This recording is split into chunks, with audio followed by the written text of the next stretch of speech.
Next up, another interview from the FMX 2014. We will talk with Viola Baier, a character animator at Illumination McGuff, and she will answer a lot of your questions that you had before the FMX. Among other things, why you should do the bouncing ball exercise, what parts of the animation you should focus on and what can you leave out. But also at first she will talk a little bit about her diploma film Wedding Cake. So let's get to know Viola Baier.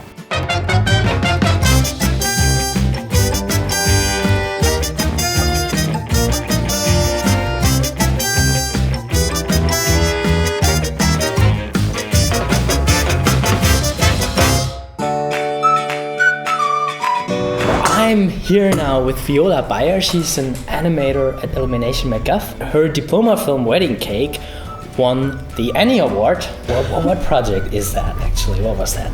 Wedding Cake was my graduation film at the Film Academy, and it's a 3D film about two marzipan figures on the top of a wedding cake that start their married life on the cake. They form they're living out of the cake dough.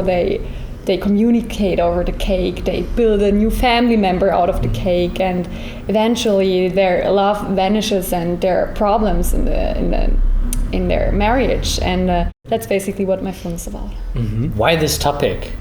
Oh, that has personal reasons. I was very interested in the question how the feeling of love can vanish over the course of time and kind of fade away without even outer influences, and I was researching a lot on this topic, and I was, talking with my friends about it, and I figured out some very interesting stuff that I didn't assume before, and I really wanted to tell this story. But are you kind of pessimistic about it? Because the end is pretty bad. Well, people who know me a little closer, they are totally shocked about this film because I have this reputation to be very romantic, and, I have this very... naive belief in love and stuff like that. But no, actually not. I just try to reflect where it comes from and how can we avoid this feeling to change and go away and stop appreciating your partner. And yeah, actually it comes from a very romantic place. From the artistic standpoint, what was important for you in the making of the film? I mean, your focus is animation, right? Yeah, my focus is animation, but for me with this project it was very important because I come from 2D. I know that you do 2D, yeah. And I knew that I wanted to work after school in the animation industry, in the animation department, and nowadays it's pretty hard to get jobs in the 2D industry, and I really wanted to learn a lot with this project. I wanted to learn how to do an entire 3D production. Therefore I was choosing 3D, and I also wanted to experiment with render styles because I'm really not a big fan of this 3D plastic look that some films have, and for that reason it was very important for me to create a unique render style for that film as well. Yeah, cool. That answered this. It looks really cool, definitely. Thanks. But in this relationship 2D, 3D, do you think you would go back to 2D again, or is it now 3D for all time? I would love to go back to 2D at one point, just because I think the technical approach of animation is very different, and I really enjoy the directness of drawing the ideas you have in your head directly to the paper, and not having to think, how can I do that with the rig, how would it interpolate, what would my pole vectors do, blah blah blah. And I really like the directness of 2D animation, and therefore I would love to go back if there was an opportunity to create a quality 2D animation out there in the world and earn your living with that. Was it always clear for you that you want to work as a character animator in a studio? Yes, since the age of 5. Oh, cool. Yes, I've seen The Little Mermaid was my first theatrical film that I've seen, and I was so in love with this film. It's like I was just drawing mermaids all day long since that day, and then I saw what was the next film, Beauty and the Beast. crazy in love with the character of Aladdin, you know, like actually being in love, and you know, like looking back, it's so insane that you really can develop, you know, like this crush on an animated character, and this is kind of like what I hope to achieve one day, to create such a believable character that little kids can fall in love with them. Oh. It's a very noble goal. Yeah. As a character animator in a studio, you probably you get your assignment and you have to do that. How do you deal with that, not being involved in the story so much, but only having like this shot assigned?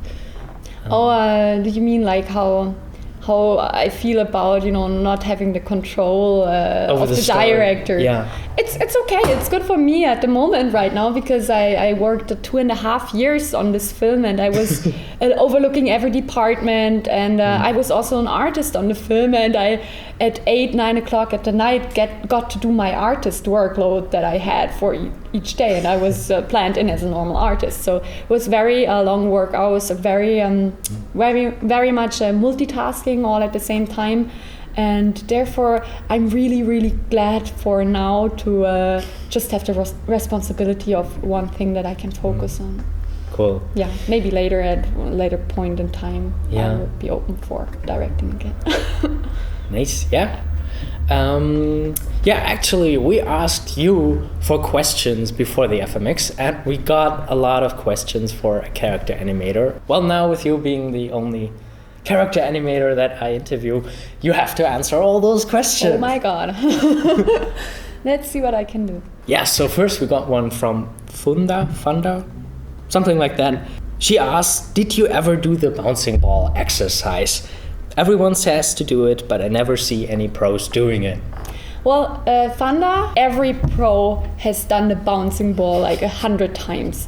And in fact, animation is the bouncing ball everywhere, you know. It might not be the shape of a ball, but you have the principle of the bouncing ball everywhere in animation. So do it until you master it. So I encourage you to do it, and all the pros did it, and do it every day. Then moving on to Chris W. What do you do apart from your normal job to unwind? Oh my god, I might be the wrong question to do it, because I'm very absorbed with what I'm doing.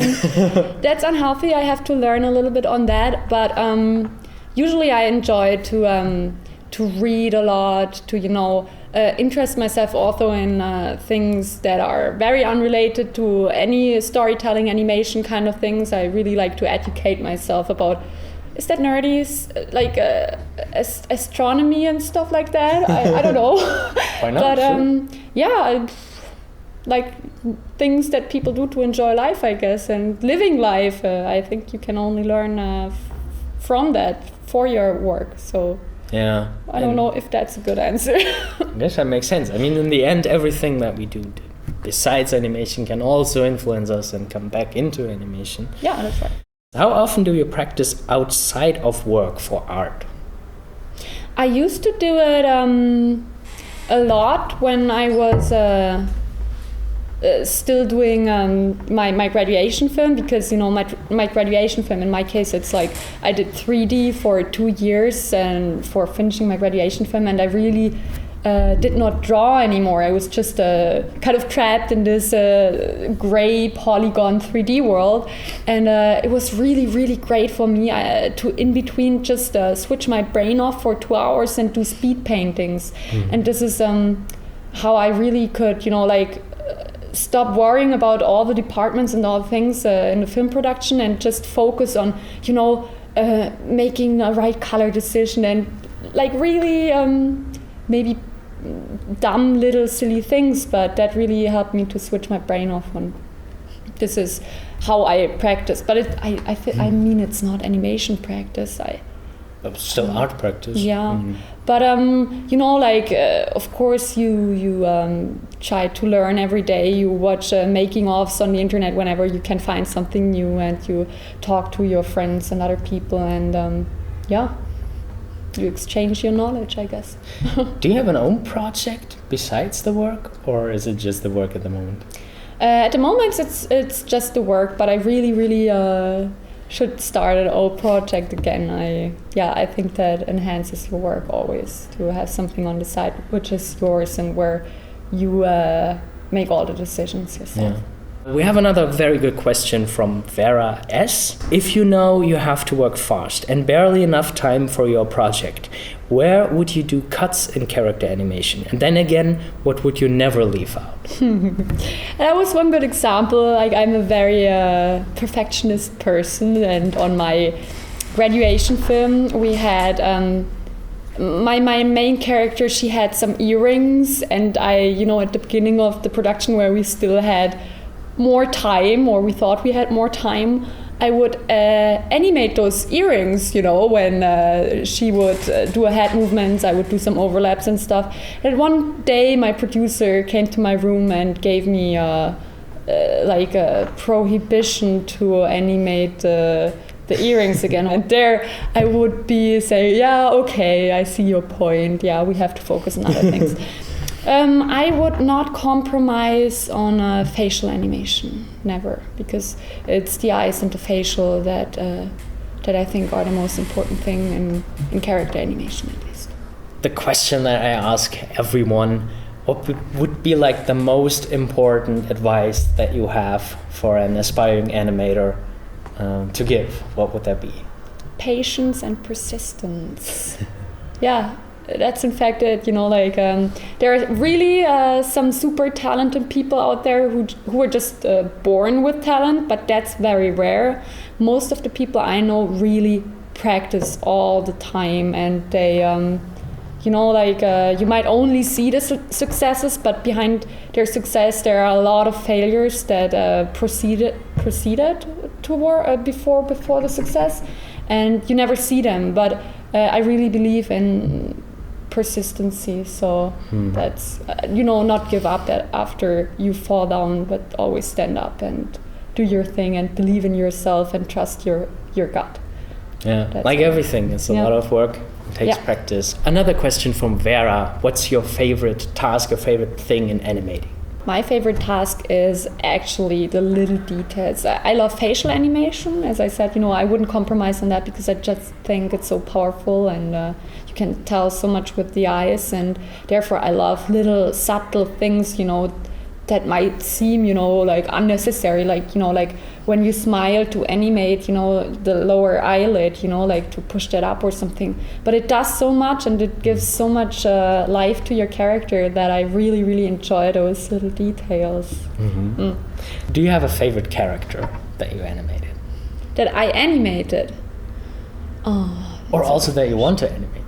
I think I have a favorite character that I animated because it's so much Disney style, and that's, from my graduation film. There's one character which is very, like this Rapunzel kind of style, and I really liked her rig, which was awesomely rigged by Pascal Fleurs, who also was a student here at the Film Academy. Yeah. And I really enjoyed animating that. It's not my best animation. I kind of ran out of time, and I couldn't take the full potential of the shots that I got. But I really like to animate that, and I love to animate female characters because they move in such an elegant and curvy way, and I think that's really fun to do. And maybe because I can relate better because I'm a girl, but I really enjoy animating female characters. Yes. All right. Thank you very much, Viola Baier. Thank you. Thank you for asking all these questions. I hope we could satisfy you with the answers. And we go back to the FMX stuff. Goodbye.